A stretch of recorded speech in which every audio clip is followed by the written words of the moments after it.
Halo Kak Lola, Halo, kedengaran nggak suaranya? jatuh. Kedengeran Kak? Oke, sip. Semoga Oke, lancar ya. iya. Sebentar saya buka bentar aja lagi ya Kak ya. Oke, Ya, jadi silakan. teman-teman kali ini karena kita akan membahas mengenai menggugah stereotip perempuan dan perspektif feminisme. Jadi kita collab nih bersama teman-teman dari Rumah Bekesa, di mana narasumbernya Kak Lola sendiri. Nah, saya kasih kesempatan untuk Kak Lola mengambil alih. Oke, selamat malam semua. Salam sejahtera. Pertama-tama saya mau mengucapkan terima kasih dulu untuk Ulfa dan teman-teman dari Komahi UMKT yang sudah mengundang saya dan Rumah Bekesa untuk kolaborasi diskusi malam ini dengan topik yang kebetulan sedang tren sekali, sedang menarik sekali, yaitu mengenai stereotip perempuan. Saya merupakan co-founder dari Rumah Bekesa, di mana juga Ulfa ini juga adalah salah satu volunteer kami. Bener banget. Oh iya Kak, jadi untuk pertama-tama nih Ulpa pengen banget nih nanyain mengenai Rumah Bekesa ini apa sih Kak untuk informasi teman-teman juga nih sekaligus. Baik, untuk teman-teman mungkin yang belum pernah mendengar apa itu Rumah Bekesa ini adalah sebuah bisa dibilang saya mungkin nggak mau menyebutnya organisasi ya, saya mau menyebutnya sebagai sebuah wadah di mana tujuannya adalah menciptakan ruang aman seperti layaknya rumah, ruang aman tempat kita singgah di mana kita bisa berbagi kisah, kita bisa berbagi cerita dan sekaligus bisa juga saling mendukung dan saling membantu dalam upaya-upaya mencapai yang disebut dengan pemberdayaan atau kesetaraan gender. Oke, berarti Rumah Bekesa ini bisa banget ya Kak untuk teman-teman yang pengen membagi ceritanya mengenai kesehariannya atau pengalamannya Kak ya. Yes, benar sekali Ulfa. Jadi memang selama ini visi dan misi kami adalah difokuskan pada perempuan, tapi tidak menutup juga kemungkinan untuk dari kelompok gender lain, laki-laki atau um, bagaimanapun kita mengafiliasikan dengan gender kita, itu untuk ikut singgah ke Rumah Bekesa itu boleh. Kebetulan kami juga membuka konsultasi psikologi gratis. Nanti kalau yang belum follow Rumah Bekesa silakan di follow, bisa dilihat di situ linknya untuk konsultasi gratis. Sekadar bercerita, sekadar untuk berbagi karena prinsip kami cerita adalah cerita. Tidak ada cerita yang besar, tidak ada yang kecil. Jadi kami menghargai semua cerita, mendengarkan semua cerita. Oke, terima kasih ya Kak Lola atas informasinya mengenai Rumah Bekesa. Mungkin kita nggak nunda lagi, langsung aja ke materi Siap, siap. utama. Oke, akan saya serahkan ke Kak Lola ya. Sebenarnya kayaknya formatnya lebih baik tanya jawab mungkin ya kita seperti Iya ngobrol benar. aja. Jadi apa sih yang sebenarnya Ulfa dan teman-teman dari Komahi ini ingin uh, tahu atau misalnya ingin berdiskusi mengenai topik yang sudah dipilih ini? Nanti saya akan tanggapin. Oke, yang pertama dari yang telah Ulpa kumpulin nih Kak, banyak yang memandang mengenai feminisme itu merupakan gerakan yang salah kiprah nih Kak, seperti kayak menentang gender. Padahal kan sebenarnya Iya. feminisme itu bukan bukan ngajak kelahi gender lawan lawan kita ini ya, tapi sebenarnya kita mengincar kesetaraan. Nah, mungkin kalau lo bisa ngejelasin apa yang Ulpa maksud tadi secara luas tadi Kak. Iya, benar. Memang kalau bicara soal sebelum kita bicara soal ini tadi ya stereotip perempuan, memang ini kental sekali dengan sebuah konsep yang disebut dengan feminisme. Dan feminisme ini terus terang memang seperti yang Ulfa bilang tadi, banyak sekali yang salah kaprah, salah paham tentang feminisme. Dikira feminisme itu gerakan ekstrim yang ini yang paling sering, ini termasuk juga stereotip ya, stereotip perempuan-perempuan yang menganut paham feminisme itu dianggap benci laki-laki misalnya, atau ingin menguasai dunia gitu ya, ingin menyingkirkan semua laki-laki misalnya. Enggak, padahal tidak seperti itu gitu ya. Jadi feminisme ini adalah sebuah gerakan sosial. Feminisme juga merupakan bisa disebut juga secara ilmiah dia juga merupakan salah satu bentuk alat analisis gitu kan, sebagai suatu bentuk cabang ilmu pengetahuan yang sebenarnya visinya bukan merupakan supremasi perempuan, tidak, tetapi yang merupakan visinya adalah memanusiakan perempuan sebagai kelompok atau sebagai bagian dari kemanusiaan itu sendiri yang memiliki hak-hak dan kewajiban yang setara dengan yang lainnya gitu ya, termasuk laki-laki. Oke. Ini ada juga nih Kak pertanyaan. Ada nggak sih Kak cara gimana biar orang tidak salah kaprah mengenai feminisme sendiri nih? Ya, sebenarnya memang caranya ada satu-satunya adalah edukasi ya dan sosialisasi yang tepat sebenarnya, tepat sesuai dengan konteks. Jadi memang banyak sekali kesalahpahaman tentang konsep dan ide serta aktivitas dari feminisme sendiri. Nah, kalau saya sendiri, saya memang melabeli diri saya adalah sebagai seorang feminis ya. Biasanya memang yang saya lakukan adalah tadi dengan mencoba berdiskusi, berdialog, membuka ruang diskusi bagi mungkin mereka yang belum paham atau yang masih memiliki ketidaksepahaman dengan feminisme itu sendiri gitu, bahwa memang tujuannya bukan tujuan yang buruk gitu, tapi tujuan kita adalah tujuan yang baik, yaitu supaya bisa memanusiakan perempuan seperti layaknya manusia.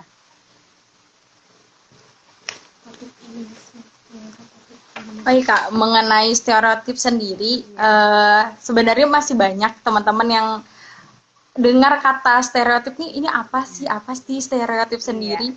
Mungkin kakak juga bisa ngasih tahu informasi. Kebetulan juga nih Kak, kami di semester 4 di Prodi Hubungan Internasional UMKT, kebetulan kami lagi ada mata kuliah nih metodologi. Jadi kami ini mencari-mencari nih tentang pendekatan-pendekatan atau teori-teori mengenai feminisme juga salah satunya ya Kak.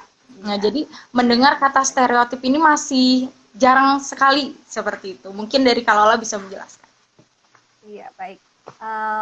Ya, tadi kan seperti saya bilang ya, feminisme itu juga bisa merupakan sebuah alat analisis.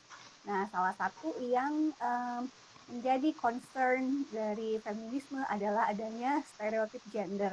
Tapi sebelum kita ke stereotip gender, saya mungkin akan memulai dengan konsep stereotip atau bahasa Inggris stereotype itu secara umum dulu.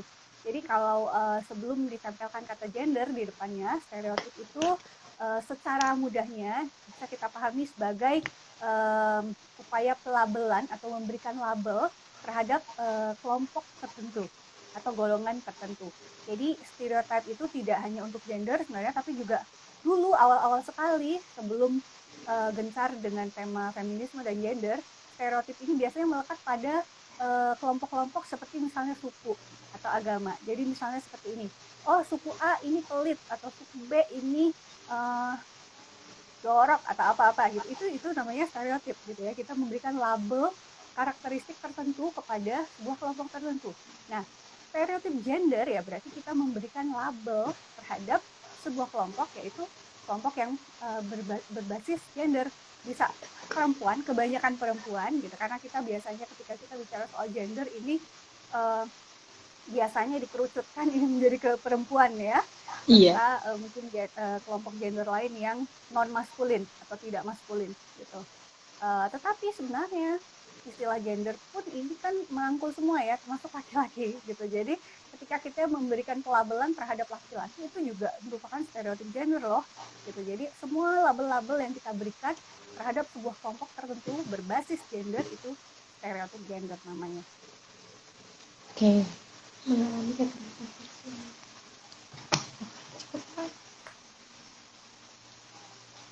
Oke Kak, mengenai stereotip perempuan sendiri nih Kak, apakah stereotip perempuan ini sangat mengganggu untuk perkembangan perempuan nih Kak? Iya, ini sebenarnya menarik ya. Mungkin kalau teman-teman sudah follow Instagramnya Rumah Bekesah, ini kami sempat membuat project tentang stereotip perempuan untuk memperingati Hari Perempuan Internasional, itu teman-teman bisa cek ya. Dan memang stereotip ini akhirnya memiliki efek atau dampak gitu ya kepada perkembangan perempuan sendiri gitu, baik secara sosial, secara ekonomi dan banyak aspek lainnya dalam kehidupannya gitu. Karena akhirnya memang menjadi sesuatu yang terkonstruksi secara sistemik. Jadi dia bukan hanya sekadar label yang bersifat personal dari mulut ke mulut, sekadar omongan gitu kan. Tapi Iya. akhirnya stereotip yang ditempelkan ini menjadi terpatri, menjadi tersistem ke dalam budaya. Jadi akhirnya itu terbentuk menjadi sebuah budaya dan akhirnya diturun-temurunkan gitu menjadi kebiasaan, dan akhirnya ya kebiasaan-kebiasaan yang didasarkan oleh stereotip tersebut akhirnya membatasi ruang gerak perempuan sehingga perempuan tidak bisa untuk mencapai kehidupan yang istilahnya mungkin sama berdayanya seperti laki-laki atau yang kelompok gender yang lebih dominan. Oke, jadi Ulfa mau nanya juga nih Kak, karena kan kita sering mendengar, melihat korban-korban dari kekerasan seksual itu kebanyakan wanita nih Kak. Nah, apakah Iya. karena wanita sendiri, gender wanita itu um, menjadikan apa ya, wanita secara nggak langsung ini termasuk dampak dari stereotip perempuan sendiri? Benar, benar sekali. Itu merupakan salah satu dampak sebenarnya dari stereotip gender tadi, bahwa perempuan ini lemah, gitu. Perempuan ini merupakan objek seksual, gitu. Sehingga akhirnya ya konsekuensinya bisa menjadi korban dari pelecehan, mulai dari yang kecil-kecil seperti catcalling, gitu kan, ngomentarin baju, ngomentarin bentuk badan, body shaming, dikasih nilai lah 1 sampai 10 penampilannya gitu, sampai yang akhirnya mengarah ke kekerasan seksual gitu, karena dianggap perempuan tadi objek gitu. Ini merupakan stereotype, labelnya perempuan ini inferior secara seksual gitu. Jadi dia bisa dijadikan tadi ditindas, dijadikan korban gitu. Ini memang merupakan salah satu concern ya, makanya kenapa stereotype perempuan ini penting untuk dibicarakan, untuk dibahas. Itu sebenarnya bukan hanya untuk membantu ya, tentu saja tujuannya adalah supaya kita bisa mengangkat tadi ya kehidupan perempuan menjadi lebih setara dengan laki-laki, tapi juga ada aspek-aspek seperti yang Ulfa sebutkan tadi, aspek-aspek keamanan yang berkaitan dengan yang kita sebut dengan well-beingnya perempuan, itu juga merupakan akibat dari adanya stereotip atau stereotip gender tersebut. Oke, baik. Tadi di awal kakak ada menyebutkan mengenai feminisme dan kakak mengakui bahwa kakak feminisme ya. Yes, Jadi saya Ulfa pengen feminis nanya juga. nih kak, apa sih yang membuat Kak Lola ini tertarik dengan feminisme? Ya, sebenarnya saya pertama kali ini bersinggungan dengan feminisme itu waktu ngambil kuliah doktor di Jerman. Salah satu dari seminar yang kami harus ambil sebagai mahasiswa doktoral itu adalah gender studies. Jadi gender studies ini membahas women studies, membahas men studies, juga membahas hegemoni, misogini, dan lain-lain. Kemudian dari situ kan saya banyak membaca literatur, terus sering berdiskusi dengan teman-teman gitu, dan baru pikiran waktu itu gitu, misalnya oh iya, jadi saya merefleksi ke hidup saya sendiri sebagai perempuan, merefleksi tentang perempuan yang ada di Kok paus? Indonesia ya. Udah ini Oh, iya. udah kembali. Permisi Kak Lola, suaranya Ya, boleh lebih dinyaringin? oh gitu, kurang Iya. keras ya. Ya, Agak sekarang pelan. udah kedengeran. Udah Kak? Sekarang udah kedengeran, iya, oke. Ya, saya ulangin kali ya Ulfa ya. Iya Kak. Oke, jadi sebenarnya pertemuan pertama saya dengan feminisme adalah secara formal sebenarnya, dari jalur pendidikan gitu, ketika saya mengambil kuliah doktoral di Jerman. Jadi memang salah satu, karena bidang ilmu saya waktu itu multidisipliner, ilmu pendidikan yang juga membahas mengenai keadilan sosial. Jadi kami juga membahas mengenai gender studies.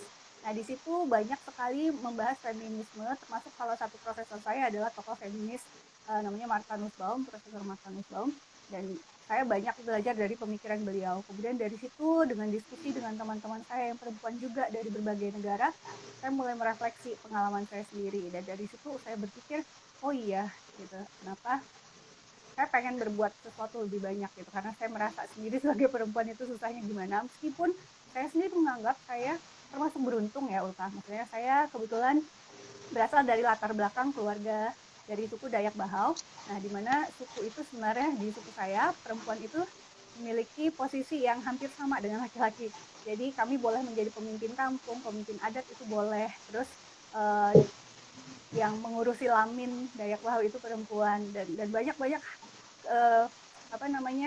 hak-hak yang dimiliki oleh perempuan gitu. Jadi saya sendiri merasa saya sebagai perempuan tuh nyaman-nyaman aja gitu ya. Saya termasuk punya privilege gitu kalau bahasa anak zaman sekarang ya. Tapi di balik privilege itu juga saya merasa kadang-kadang saya juga mendapat ketidakadilan karena saya perempuan gitu. Misalnya dianggap tidak layak jadi pemimpin, dianggap tidak layak untuk memegang proyek ini atau itu misalnya ya. Nah, dari situ saya merasa mungkin saya bisa berbuat sesuatu gitu dengan privilege saya ini. Kenapa tidak gitu saya berbuat sesuatu, dan jalan yang saya pilih memang adalah melalui feminisme. Oke. Keren banget Kak ceritanya. Suka banget.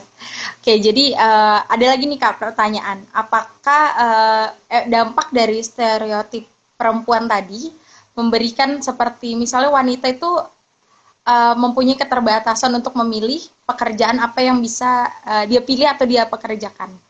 Menurut Kakak gimana Ya, nih Kak? benar. Iya, itu memang ngedesak banget ya. Jadi terutama dulu zaman mungkin yang sekarang gitu angkatannya Ulfa yang masih muda ini mungkin tidak seperti waktu saya masih agak lebih muda gitu ya. Di situ kelihatan banget pembedaannya. Jadi misalnya kebetulan dulu SMA saya itu di Jogja sekolah perempuan, jadi khusus perempuan homogen.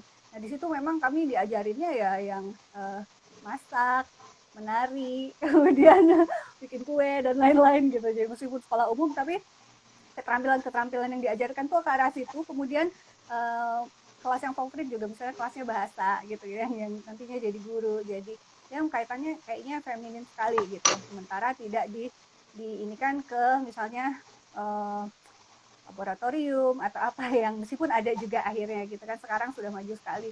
Tapi kalau dulu tuh kayaknya udah lebih tradisional ya. Perempuan itu nanti masuknya yang bagian ini misalnya, yang cowok nanti yang teknik atau yang sains atau apa. Padahal kan sebenarnya itu tidak ada korelasinya sih gitu kan, secara kognitif, secara inteligensi itu sama-sama berkapasitas gitu kalau diberikan pendidikan yang sama gitu. Tapi karena kita udah dari awal dulu sudah ada pelabelan itu terkonstruksi secara sosial sehingga akhirnya di kotak-kotakan profesi perempuan dan profesi laki-laki gitu. Nah akhirnya ke arah situ, dan itu udah menjadi sesuatu yang kita anggap normal kan gitu. Iya Kak. Kita anggap normal padahal sebenarnya ya nggak gitu kan. Jadi Ulfa juga pernah nih Kak baca di artikel bahwasannya katanya stereotip perempuan itu sebenarnya terbentuk dari orang-orang rumah nih Kak. Sebelum kita dari Yes. lingkungan luar, sebenarnya stereotip sendiri udah terbentuk di rumah. Jadi mungkin Kakak bisa ngejelasin apa yang maksudnya kenapa stereotip itu terbentuknya sebelumnya di rumah seperti itu. Nah, memang rumah ini kan adalah unit terkecil ya, keluarga ini adalah unit terkecil. Tapi tentu saja untuk masyarakat seperti Indonesia misalnya, kita ini kan sangat masyarakat yang komunal ya. Jadi keluarga pun nilai yang kita anut di dalam keluarga adalah nilai yang dianut di budaya kita, nilai yang dianut oleh agama kita dan kepercayaan kita gitu. Misalnya dari leluhur turun temurun. Nah, itu yang diajarkan kembali di keluarga. Jika keluarganya memang lebih konvensional gitu kan, tidak mengikuti perkembangan zaman, masih juga akhirnya terikut dengan budaya, dengan stereotip perempuan yang melekat pada budaya tadi, maka ya akhirnya berulang terus sampai generasi berikutnya itu ditanamkan terus gitu. Jadi memang salah satu yang bisa mendobrak sebenarnya adalah dari level keluarga dulu gitu, sebenarnya bisa gitu. Tapi tentu saja kita harus ingat bahwa kita memang hidup di masyarakat yang komunal gitu, yang sosialnya tinggi sekali gitu, sehingga mau tidak mau melekat sekali dengan adat dan kebudayaan serta kepercayaan agama gitu misalnya. Nah itu yang di level berikutnya gitu, di level berikutnya untuk perjuangan mendobrak stereotip ini. Oh iya Kak, ini juga ada titipan pertanyaan dari salah satu dosen. Nah, ini ditanya apa topik-topik feminisme yang akhir-akhir ini yang lagi kakak ikutin nih atau yang menarik bagi kakak?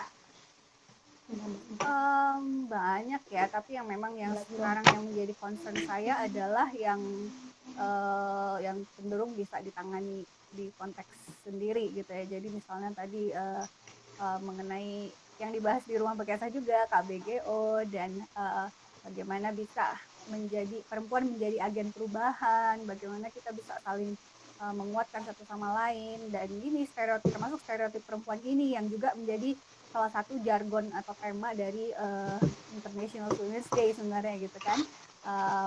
Dan itu juga sih menurut saya masih merupakan topik-topik yang sedang diikuti sekarang gitu. Oke.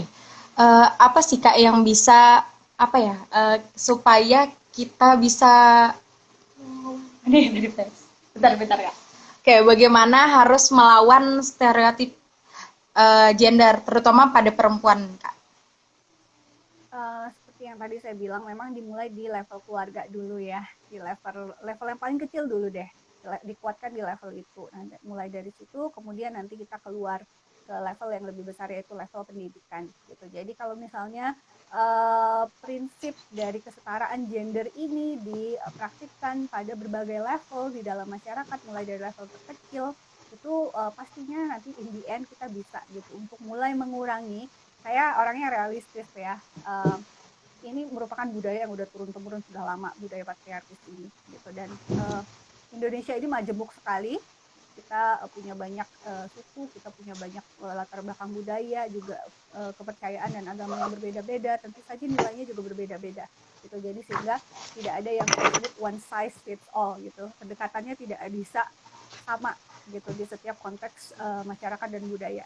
Tetapi karena tujuannya sama yaitu bisa mengurangi stereotip yang negatif yang memiliki konsekuensi pada ketimpangan gender gitu, maka perlu kalau di level yang besar itu perlu dibuatkan kebijakan gitu, dan kebijakan ini yang akan bisa diturunkan sampai pada tadi budaya kecil di dalam keluarga kita masing-masing.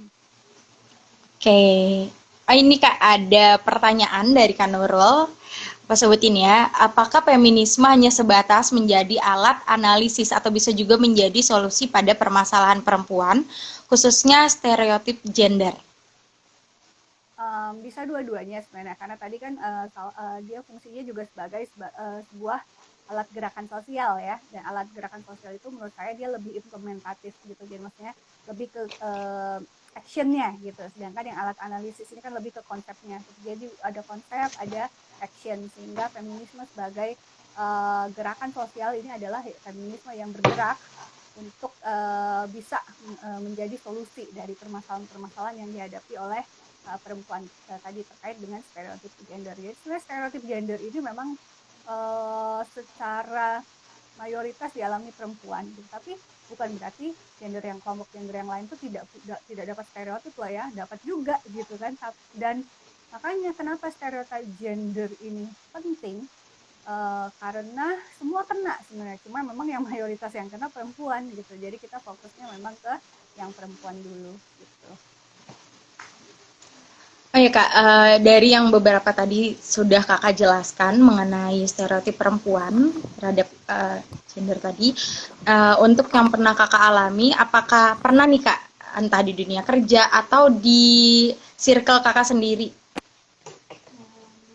Sering banget sih. Kalau saya memang terus terang saya orangnya agak ambisius kalau soal pendidikan gitu ya, karena saya merasa saya mampu gitu, saya bisa, saya kepengen gitu sekolah tinggi, punya kerjaan yang baik gitu, karena saya menganggap bisa hidup dengan baik ketika saya berpendidikan gitu kan. Nah ini banyak sekali kok yang komentar-komentar macam-macam gitu. Dan bukan hanya saya yang menerima komentar seperti itu, banyak juga ternyata perempuan lain yang menerima komentar yang sama. Jadi misalnya ngapain sih sekolah tinggi-tinggi gitu kan, nanti akhirnya menikah juga, atau jangan sekolah tinggi-tinggi, jangan sekolah terus, nanti nggak dapet jodoh gitu misalnya ya. Itu baru beberapa gitu. Terus ada juga yang nggak salah dipilih jadi pemimpin perempuan, nanti emosian, maksudnya nggak bisa ngambil keputusan bla bla bla bla bla bla gitu. Banyak sekali sebenarnya. Oke, Ulfa pernah dengar nih Kak, ada yang bilang gerakan feminisme ini akan berakhir ketika nanti misalnya di laporan kekerasan terhadap wanita sudah nol, terus menjadikan wanita sebagai budak seks itu sudah tidak ada lagi kasus seperti itu. Apakah menurut kakak sendiri gerakan feminisme akan berhenti setelah itu selesai atau akan terus berlanjut nih kak? Saya rasa sih akan terus berlanjut gitu karena sebenarnya tentu saja tujuan dari feminisme itu kan dia akan mengikuti perkembangan zaman gitu. Jadi kita lihat di teori feminisme sendiri memang sudah ada 3 gelombang kan. Dari gelombang awal yang awal sekali di mana yang diperjuangkan adalah hak memilih untuk perempuan gitu misalnya. Kemudian di yang kedua, gelombang kedua itu lebih ke eksistensialisme perempuan gitu, dan gelombang ketiga ini lebih ke perempuan modern yang seperti sekarang gitu. Dan kemudian sekarang katanya juga udah mulai yang gelombang keempat yang digital macam-macam gitu kan. Jadi sebenarnya menurut saya feminisme ini dinamis karena mengikuti kedinamisan hidup perempuan gitu. Dan sampai sekarang pun saya rasa perjuangannya itu juga masih berat gitu karena meskipun ada yang bilang saya merasa nggak ada kok perempuan di deket-deket saya yang tidak menderita gitu misalnya ya, tapi kan kalau tidak ada di circle kita itu bukan berarti tidak ada sama sekali, mungkin aja kita yang beruntung atau kita punya privilege bahwa kita bisa hidup di tempat yang nyaman seperti itu gitu kan, tapi ternyata tidak gitu. Jadi menurut saya sih akan selalu ada dan akan selalu dinamis tujuan-tujuannya berdasarkan dengan masalah apa yang akan dihadapi oleh perempuan. Dan juga sekarang sudah berkembang yang namanya feminis interseksional ya, jadi bukan hanya perempuan saja yang diurusin tapi juga misalnya gender non maskulin lainnya atau juga kelompok-kelompok yang minoritas seperti itu. Jadi feminisme ini dinamis sekali gerakannya. Oke, baik. Akhir-akhir ini sih Kak, Bapak sering baca-baca juga artikel yang banyak yang bilang gini, terkadang perempuan sendiri yang menyakiti perempuan lainnya. Yes. Nah, itu menurut Kakak terhadap kata-kata itu bagaimana nih Kak? Ini yang sebenarnya saya tunggu. Ini sebenarnya pernyataan yang saya tunggu gitu karena memang mau nggak mau ya saya menyebutnya inconvenient truth, itu memang betul seperti itu gitu, tapi lagi-lagi itu bukan sesuatu yang natural. Kenapa maksudnya natural itu adalah sesuatu yang memang dimiliki oleh perempuan ketika dia lahir sebagai seorang perempuan terus dia punya sifat seperti itu gitu. Enggak, ini juga merupakan stereotip gender yang kemudian menjadi stigma, yang jadi label, dan perempuan yang dibesarkan di lingkungan patriarkis yang sangat kuat akhirnya memiliki yang kita sebut dengan misogini atau seksisme internal. Jadi kita sendiri punya kayak semacam akhirnya dibesarkan dengan punya mindset sentimen terhadap sesama perempuan gitu, karena kehidupan kita seperti itu gitu. Perempuan itu selalu dikomentarin kan, sampai coba misalnya nikah dikomentarin, nggak nikah dikomentarin, udah nikah punya anak 1 komentarin, 2 komentarin, Ya, kemudian pertanyaan yang terus berulang. dikomentarin gitu, berulang terus. Kenapa? Karena memang sistem konstruksi sosialnya masih seperti itu gitu. Jadi kita sendiri ya pastilah defensif gitu ya, akhirnya malah menyerang sesama perempuan gitu. Tapi kalau menurut saya pribadi, dan juga ini juga bukan tanpa penelitian juga ya, maksudnya secara empiris juga, bahwa ini bukan sesuatu yang natural, bahwa perempuan tuh nggak lahir untuk menjadi makhluk yang jealousan seperti itu gitu, yang suka iri seperti itu, enggak, tapi karena dibesarkan dengan tadi misogini internal tadi gitu, sehingga akhirnya seperti itu hasilnya gitu. Oke, ini ada yang bertanya nih Kak dari Alita Martelina. Kak, izin tanya dong, gimana tanggapan Kakak tentang adanya gerakan Indonesia tanpa feminis? Di mana-mana pasti ada pro kontra ya, gitu Iya, pasti benar. gitu. Nggak mungkin kita selalu sesuara, sehati, sejalan gitu, nggak mungkin. Justru menurut saya itu dinamika yang bagus ya, gitu kan. Berarti sebenarnya diperhatikan juga ini feminisme ini fenomenanya gitu kan di Indonesia. Nah, cuma memang ketika gerakan tersebut banyak merugikan sebenarnya gitu, itu yang harus mungkin di counter balik gitu. selama dia tidak merugikan, dia hanya merupakan sebuah dinamika sosial saja sih, saya sih nggak masalah gitu, pasti ada pro dan kontra gitu. Tetapi ketika gerakan tersebut menentang istilahnya perjuangan feminisme yang tadinya membantu untuk pemberdayaan hidup perempuan, nah itu yang memang perlu ada apa sih, counter juga di situ gitu ya. Saya sih merasa itu fenomena sosial yang biasa, dinamika sosial biasa. Oke, ini juga ada lagi pertanyaan Kak. Sebenarnya feminisme itu peduli nggak sih terhadap laki-laki? Dan karena banyak yang mengira bahwa gerakan feminisme ini hanya membawa satu gender aja nih Kak. Menurut Kak Lola sendiri bagaimana?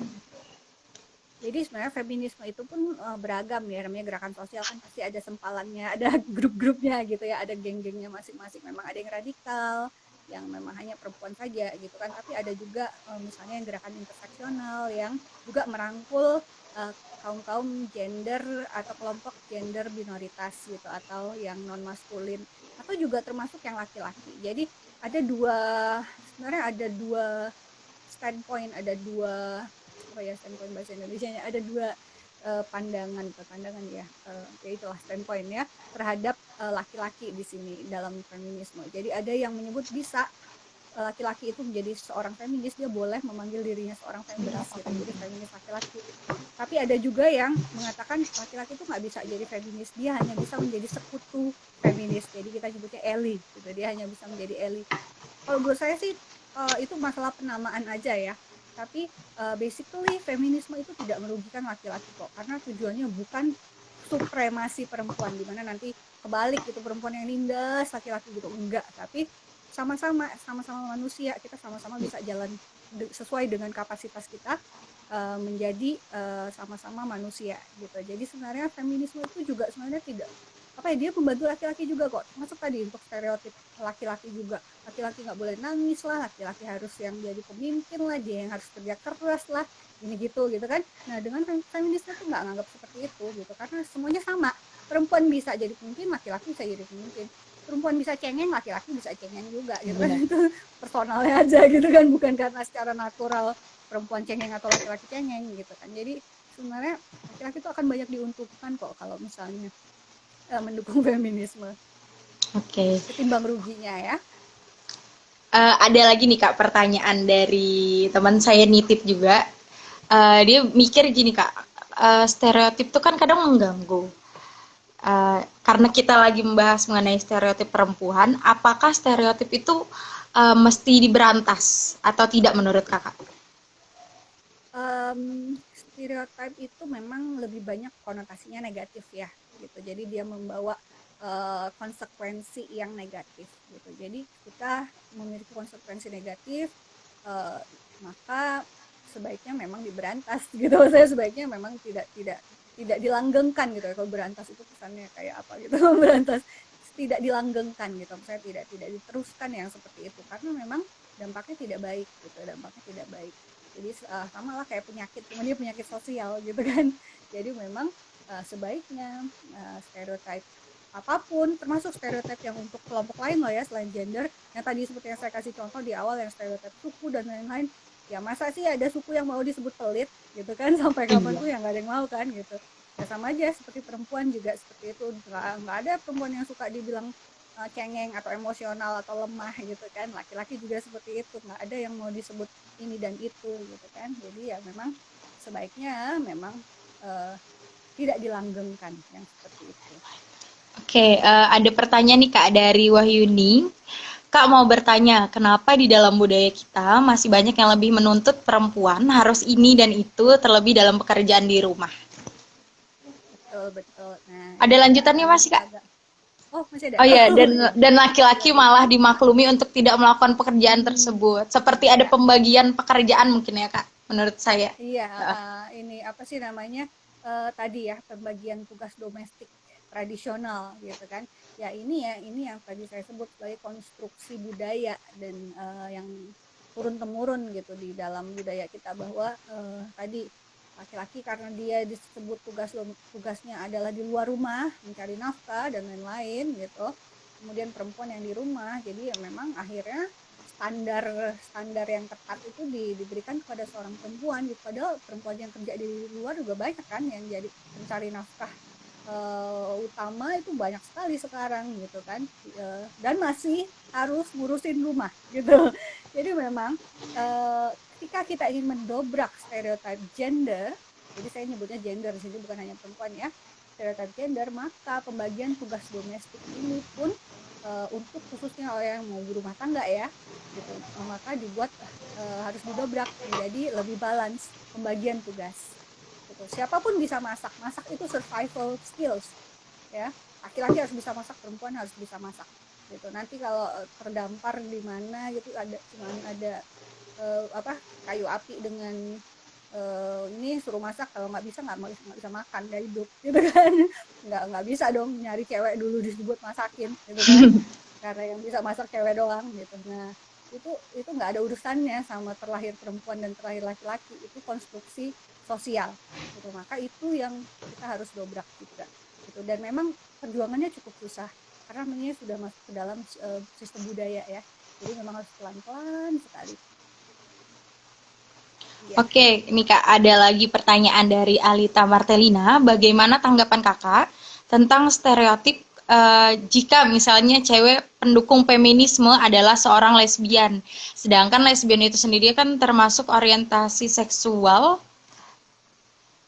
apa? Ya, begitu Kak pertanyaannya. Oke, well, kalau saya pribadi ya, saya menghargai pilihan orang secara pribadi gitu ya. Dia mau orientasi seksualnya apa saja pun saya nggak masalah gitu. Karena itu tanggung jawab dia, itu pilihan dia dan tanggung jawab dia. Tapi memang ada ya stereotip seperti itu yang perempuan, karena tadi dianggap perempuan feminis itu membenci laki-laki sehingga orientasi seksualnya juga tidak suka pada laki-laki, padahal ya enggak, ada yang suka laki-laki, ada juga yang suka perempuan, ada yang suka semua ya. Maksudnya ya itu kan pribadi orang ya. Nah, tidak sama sekali merupakan suatu kelekatan secara natural tadi ya. Jadi memang ketika kita bicara soal jenis kelamin, seks dan gender, ini pembedanya adalah ketika kita bicara jenis kelamin kita bicara soal biologis, tubuh ya, ketubuhan. Nah, kalau kita bicara soal gender ini konstruksi gitu. Jadi bisa beda-beda dari satu orang ke orang lain, bisa beda-beda dari satu budaya ke budaya yang lain. Oke, ini ada lagi nih Kak pertanyaan dari Sandi, mahasiswa semester 4. Ini bertanya, jika feminisme terwujud dan terciptanya dunia yang diinginkan oleh gerakan dari feminisme sendiri, apa yang akan terjadi selanjutnya Kak? Ya, hidupnya lebih baik. Hidupnya pasti lebih baik gitu, karena tujuannya baik loh, tujuannya itu baik, tujuannya ingin memanusiakan perempuan dan ingin juga sekarang mulai memanusiakan juga kelompok-kelompok yang tadi yang bukan merupakan kelompok mayoritas atau dominan gitu, sehingga ketika kita semua sudah bisa hidup secara berdaya gitu tanpa dilihat gender kita apa, mau laki-laki mau perempuan, semua kesempatannya sama. Ketika dia diberikan kesempatan yang sama, dia bisa mencapai pencapaian di hidupnya itu sama, dia bisa hidup sesuai dengan pilihannya secara merdeka. Bukannya hidup seperti itu lebih bagus ya. Kalau saya sih berpikirnya seperti itu ya. Jadi feminisme ini bukan suatu konspirasi untuk mengubah dunia, menguasai dunia sehingga dunia itu dimiliki oleh perempuan gitu, enggak. Tapi dia berusaha mewujudkan dunia di mana perempuan itu hidupnya sama nyamannya seperti laki-laki. Kalau perempuan jalan di jalan tuh dia merasa aman, seperti laki-laki jalan mau jam 1 malam, mau jam 1 pagi, mau jam 1 malam, jam 1 siang, mau dia pakai celana pendek, mau dia pakai cadar, mau pakai apa tuh nggak ada yang gangguin gitu istilahnya. Sama ketika laki-laki mau jalan dengan baju apapun seperti itu, dia bisa sekolah tinggi-tinggi tanpa diprotes sana sini, dia terserah dia mau punya anak berapa gitu atau mau melahirkan dengan cara apa, itu seperti itu sebenarnya. Oke. Ada lagi nih Kak, pertanyaan dari Syahida Patarani. Kak, dari dulu kan wanita selalu dilanda tekanan dan ekspektasi sosial yang berlebihan nih. Mulai dari cara berpakaiannya, cara berbicara, usia menikah, dan lain-lain. Nah, menurut Kakak, Itu seperti apa? Maksudnya seperti apa nih menurut saya? Mungkin Jadi pandangan kakak mengenai ekspektasi yang apa tekanan yang diberikan terhadap wanita ya, itu. Mungkin, Kak. ya itu tadi karena tekanan-tekanan tersebut ya adanya tadi sebagai konsekuensi dari stereotip standar perempuan tadi itu gitu yang harus dipenuhi oleh seorang perempuan gitu sehingga kalau kita sebagai perempuan tidak bisa memenuhi standar itu terus dianggap kurang lah atau dianggap aneh gitu tidak wajar gitu kan. Nah ini memang sesuatu yang harus kita dobrak makanya kenapa kita menggugat stereotip yang seperti ini gitu karena pilihan setiap perempuan kan beda gitu sama seperti pilihan setiap laki-laki gitu nggak ada urusannya dengan terlahir perempuan dan terlahir laki-laki ketika kita memilih mau menjalani hidup kita seperti apa mau menikah di usia jangan terlalu muda loh ya kenapa karena resikonya terlalu tinggi gitu kan menikah pasti di usia dewasa kan tapi dewasa kan juga ada dewasa yang umur 25 ada dewasa yang umur 30 gitu ya terserah gitu kan mau perempuan menikah umur 30, 40 sama aja seperti ketika laki-laki memutuskan menikah umur 30 atau 40 gitu nggak ada urusannya gitu jadi sebenarnya ini yang harus kita dobrak gitu kenapa karena tadi senyamannya kita sebagai seorang manusia gitu perempuan sama seperti laki-laki bisa memutuskan bisa memilih baik dan buruknya gitu kan istilahnya tanpa harus Proses disetir atau buatan hukum. disetel oleh stereotypes atau stereotip yang seperti itu gitu. Oke. Ada juga nih Kak, pertanyaan lagi dari Agung, Ketua Komahi bertanya, di dalam proses pembuatan hukum kan seringkali diskriminatif terhadap gender. Nah, terutama kepada perempuan. Karena pastinya pembuat hukum itu tidak melihat gendernya pria atau laki-laki. Nah, kebutuhan masing-masing jenis kelamin dan juga tidak memahami kebutuhan spesifik dari perempuan sendiri, Kak, kebutuhan dari perempuan sendiri. Nah, menurut kakak, bagaimana pandangan kakak terhadap proses pengambilan hukum yang tidak memandang gender ini? Karena kan Ya, seringkali nih kak ada masalah. Sebenarnya perempuan ini yang menjadi korban, tetapi kan karena di mata hukum semuanya sama, tidak ada gender perempuan dan laki-laki. iya. Sebenarnya yang bisa semua sama di mata hukum itu ketika kesetaraan itu sudah tercapai, gitu kan. Ketika tidak ada permasalahan lagi dengan gender tadi, gitu. Tapi kan tentu saja banyak pertimbangannya. Saya bukan orang hukum, jadi mungkin saya tidak terlalu tepat ketika mengutarakan ini ya, gitu. Tetapi logika dasarnya saja, gitu kan, untuk keadilan sosialnya, gitu. Memang secara natural perempuan dan laki-laki itu secara biologis beda pasti ya. Jadi misalnya ketika ada hukum-hukum yang menyangkut ketenaga kerjaan misalnya.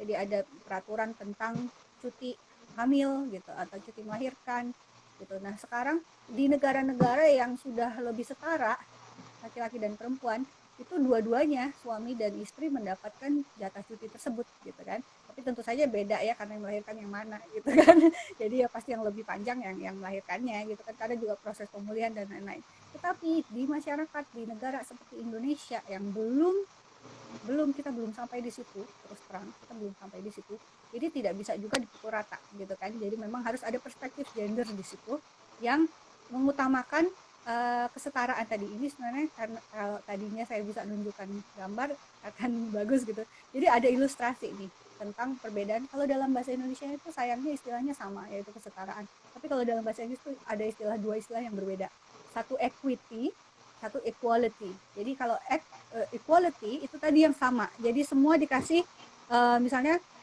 semua dikasih tangga dengan tinggi yang sama gitu untuk manjat nah itu ketika kita semua sudah berada pada starting point yang sama, kita boleh seperti itu equal gitu. Tapi kalau equity, kesetaraan ini yang masih perlu di negara-negara seperti Indonesia, maka dia akan disesuaikan dengan starting point-nya. Kalau perempuan starting point-nya masih di bawah, maka dia harus dikasih tangga yang lebih tinggi. Laki-laki starting point-nya mungkin lebih tinggi ya, dia dikasih tangga yang nanti supaya ketika laki-laki dan perempuan ini naik tangganya, mereka nanti setara di ujungnya itu dia sama-sama di situ gitu. Nah, dalam hukum kan juga mungkin dibuatkan seperti itu makanya perlu ada perspektif gender juga dalam semua level pengambilan keputusan gitu. Makanya juga kenapa perempuan diberikan di encourage untuk bisa menjadi pengambil keputusan, bisa uh, berpartisipasi dalam legislatif ya, karena perempuan yang memahami dia perlu apa, dia situasinya seperti apa, tidak adilan seperti apa yang masih dia alami, sehingga perspektifnya ketika memberikan keadilan itu juga ada di situ gitu. Oke. Ada lagi nih Kak pertanyaan di kolom komentar. Kak, gimana membuat stereotip feminisme itu bisa menjadi hal yang natural untuk dilakukan atau diterapkan oleh semua gender? Iya, ini jalannya masih panjang, tapi harus dimulai gitu. Jadi memang kita harus mulai dengan diri sendiri dulu sih kalau saya, dari hal yang terkecil gitu untuk mulai menerapkan prinsip-prinsip feminisme dasar tadi, yaitu perempuan adalah manusia yang sama dengan laki-laki. Sama ini bukan dalam arti natural ya, bukan mungkin saya nggak tahu, saya mengutip istilah kodrat, mungkin kodrat itu badaniah maksudnya biologis gitu. Tapi kalau secara sosial itu seharusnya dia memiliki hak, kesempatan dan kewajiban yang sama gitu. Jadi memang mulai dari kita dulu terkecil, keluarga kita, nanti sampai di masyarakat gitu. Jadi mulai pelan-pelan sih, mulai pelan-pelan. Nggak bisa langsung seperti balikan telapak tangan, itu nggak bisa. Jadi memang masih harus pelan-pelan dijalankan. Tapi anyway kita harus mulai gitu, harus ada starting pointnya gitu, harus ada langkah yang diambil di situ.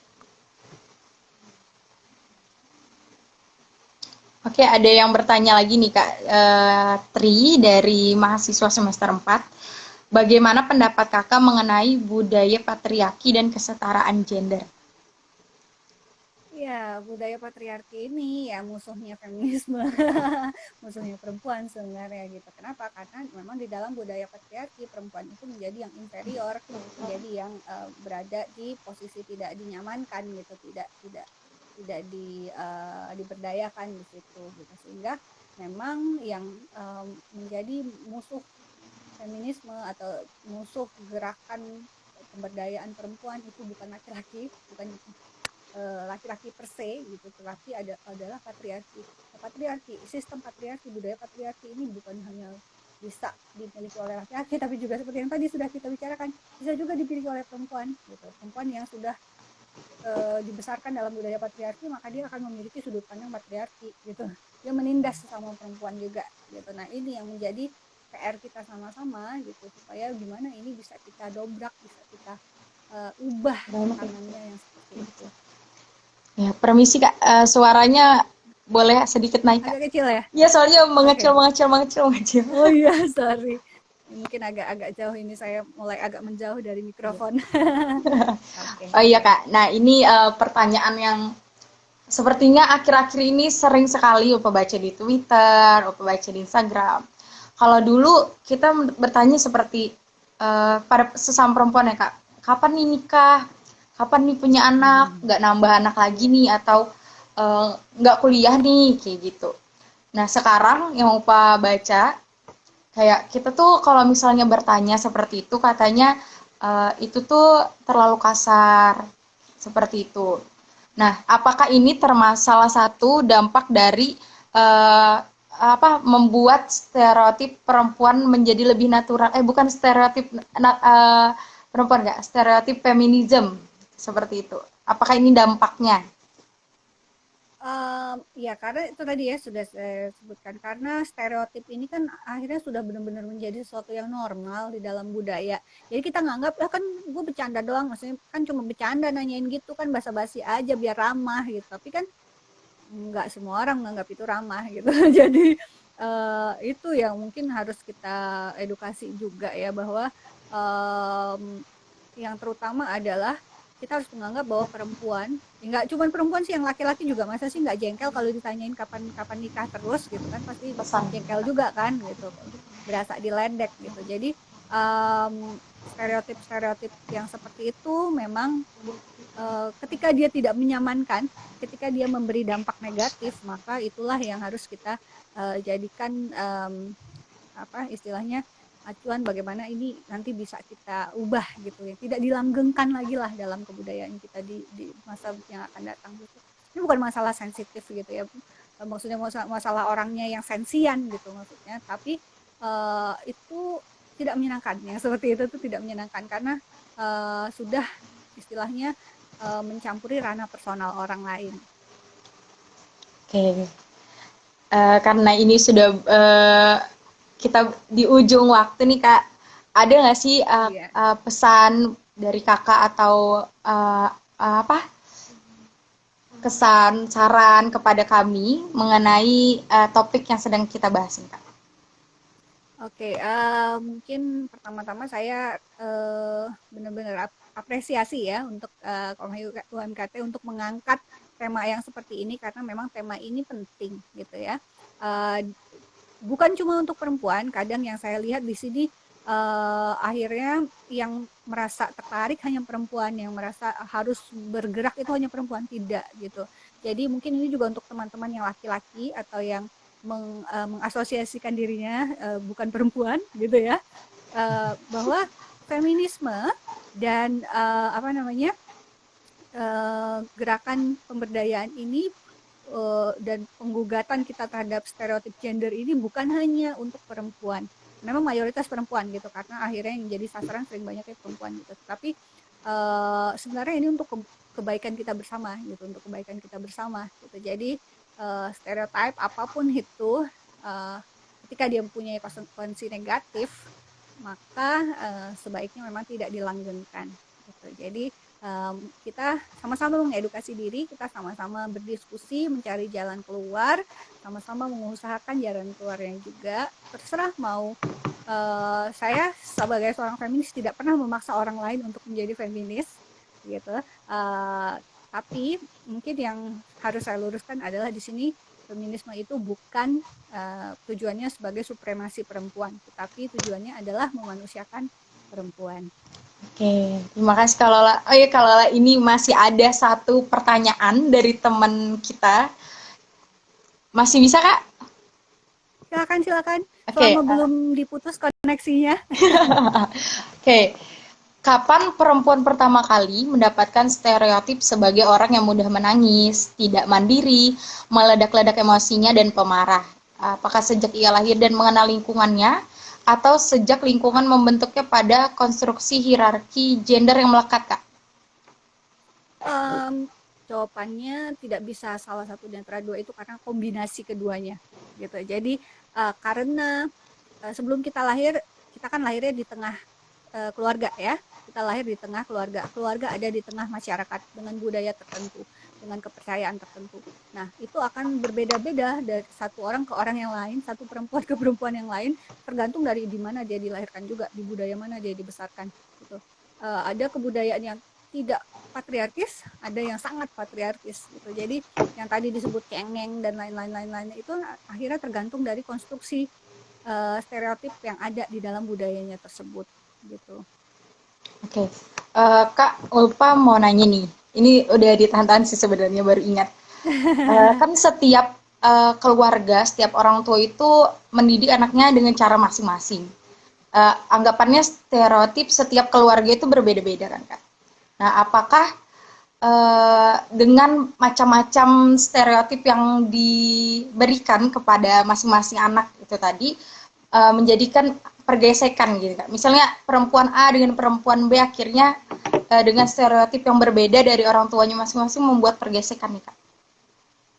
Mungkin saya nggak menyebutnya stereotip ya, saya akan menyebutnya nilai. Oh iya. Kita dibesarkan dengan nilai yang berbeda-beda. Karena Ya. kalau stereotip itu ketika kita memberi label gitu ya. Tapi kita dibesarkan dengan nilai yang berbeda-beda. Dan tentu saja nilai keluarga nanti muaranya ada nilai budaya gitu ya. Nah itu makanya kenapa kita juga harus dididik untuk bisa punya tenggang rasa, punya toleransi ya, karena kita berasal dari masyarakat yang majemuk gitu, yang dengan nilai-nilai yang berbeda tadi, baik nilai kebudayaan maupun nilai agama yang berbeda gitu. Tapi saya yakin kok agama aja misalnya, semua agama tuh pasti mengajarkannya yang baik-baik gitu, ingin penganutnya tuh punya sifat dan perilaku yang baik gitu kan, nggak ada yang ngajakin yang jahat-jahat gitu. Sehingga nanti tinggal dicari titik temunya saja gitu. Tapi satu sih yang ketika kita tidak membicarakan nilai tertentu, ada satu nilai universal, yaitu semua manusia itu kepengen dianggap sebagai manusia, apapun gendernya. apapun nilai yang dia anut, apapun yang dia percaya, dia pasti mau dianggap sama seperti orang lain menganggap dirinya sendiri gitu. Jadi kalau saya nggak suka dicubit, ya saya nggak nyubit orang gitu, karena saya nggak suka dicubit. Mana ada orang yang suka dicubit gitu kan, maksudnya seperti itu. Oke, keren banget Kak kata-katanya. Pas, oke, jadi karena sudah di penghujung waktu, Ulfa ucapin terima kasih kepada Kak Lola yang telah bersedia menjadi narasumber di mazhab kita kali ini. Ada Sama-sama, sepatah terima dua kasih kata banyak Kak juga. untuk teman-teman dari Komahi atau teman-teman yang telah menonton dan bergabung di mazhab Juanda kali ini. Terima kasih untuk Komahi tentu saja, dan juga untuk teman-teman yang sudah bertanya tadi, berdiskusi. Sudah banyak sekali yang saya pelajari juga dari pertanyaan-pertanyaannya gitu. Semoga apa yang sudah saya bagi ini bisa setidaknya menjadi bahan perenungan kita sama-sama gitu, untuk dan misalnya tadinya ada yang masih kurang paham mengenai feminisme atau mengenai stereotip perempuan, stereotip gender, mungkin sekarang bisa lebih tertarik lagi untuk belajar lebih jauh, untuk bagaimana juga bisa istilahnya ikut andil lah dalam menciptakan sebuah tatanan kehidupan yang lebih baik untuk kita semua, baik laki-laki, perempuan, maupun gender lainnya gitu, kelompok lainnya gitu. Karena semua orang saya yakin pasti mau dimanusiakan gitu, dan itu aja sih intinya kita. Terima kasih banyak ya sudah diundang Iya Ulfa. kalau Terima kasih teman-teman, semoga sukses selalu juga. Dan ya, untuk teman-teman yang mau tahu lebih banyak, mungkin bisa juga nanti gabung ke Instagram Rumah Bekesah. Kami banyak mengadakan kegiatan-kegiatan yang terkait dengan pemberdayaan perempuan, dan juga bukan terbatas hanya untuk perempuan, laki-laki juga boleh join gitu kegiatan-kegiatannya. Tentu saja silahkan di follow di IG-nya Rumah Bekesah. baik, terima kasih Kak Lola. Terima kasih.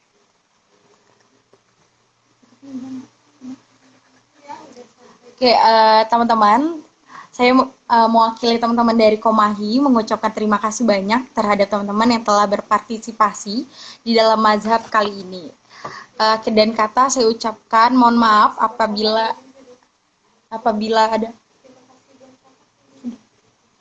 ada kata-kata yang kurang berkenan, dan terima kasih banyak kepada Kak Lola yang telah bersedia menjadi narasumber mazhab kali ini. Semoga kita akan berjumpa di mazhab selanjutnya ya teman-teman. Terima kasih. Wassalamualaikum warahmatullahi wabarakatuh. Selamat malam.